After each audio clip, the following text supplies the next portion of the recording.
habilis, and the Greeks and the Romans and the Han Dynasty and the Abbasids and the Umayyads, and Copernicus and Kepler and Galileo and Newton and Einstein and Sigmund Freud and B.F. Skinner and Troy Maxson and Hamlet and King Lear and Ma Rainey and Kingsburgs.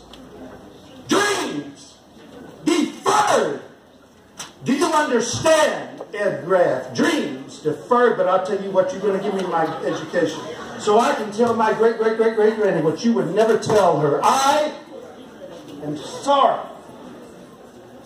I am so sorry, great-great-granny, but you're going to give me my education right now, 2017, 2018, 2017, 2018. Knowledge, education.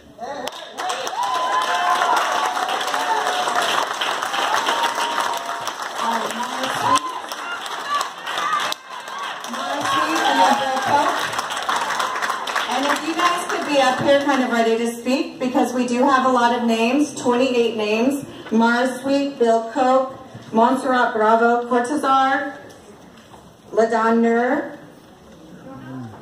Starting with Mara Sweet, then Bill Koch. Is Mara not here? Is Bill here? Nope. Montserrat. Then Ladon Nur. Can we make sure that folks are outside? There's sound out there, so they should be hearing. If you are outside in the cafeteria, please work your way this way if you hear your name. Thank you. All right. Geraldine Rogers. Geraldine Rogers. Excellent. And then we have Sadie Cox and Laura Vang. Good evening, Superintendent Graff and members of the board. I'm here as a member of the Check and Connect team to talk about your decision to cut our budget in half for the upcoming school year. I've worked for this program for 5 years, and 4 out of those 5 years, I've seen budget cuts that have significantly reduced the number of hours we're able to work for students and their families.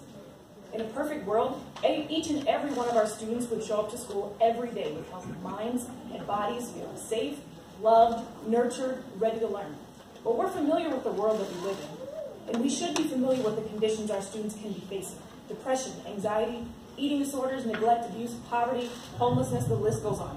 The reality is that many of our most struggling students are showing up to school with brains and bodies that are used to unpredictable environments. And it takes more than overburdened teachers and one social worker for 200 or 300 students to help these students be able to learn and get ahead. Maslow's hierarchy of needs might not be the newest, shiniest reference, but it's still poignant. If you want to see persistent gains in state reading and math standards and an increase in the 4-year graduation rate, then you better stop ignoring the fact that for many of our most struggling students, their basic needs, safety, security, rest, belongingness, love, healthy self-esteem are not being met consistently. And these basic psychological needs motivate them and drive their behavior, and by extension, their achievement when they're unmet. You have in Check and Connect a group of people who are passionate about supporting our most struggling students. We are educated and yet constantly learning. We strategize around students' toughest challenges. We are always at work bringing these students back into the fold, reinforcing to them that they belong in our schools.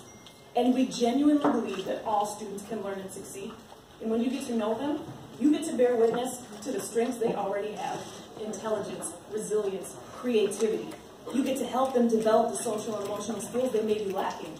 You get to help ensure that their basic psychological needs don't go unmet and impede their ability to learn in the classroom. But here's the rub.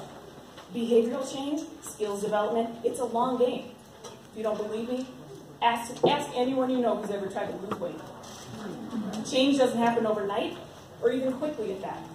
But if we can build positive relationships with students and offer them focused, intensive support, we can retain them in our schools. If we can retain them, then we can give them an academic education and help them build the social and emotional skills they will need for the rest of their lives. Then they can achieve things like high school and college graduation and go on to be the global citizens we talk about in our mission statement. I'm asking you to stop kicking us in the teeth as we work hard for our most struggling students. Because you have no plan in place for how to support them once our program is gone. Stop slashing our funding. Reinstate our budget. Thank you.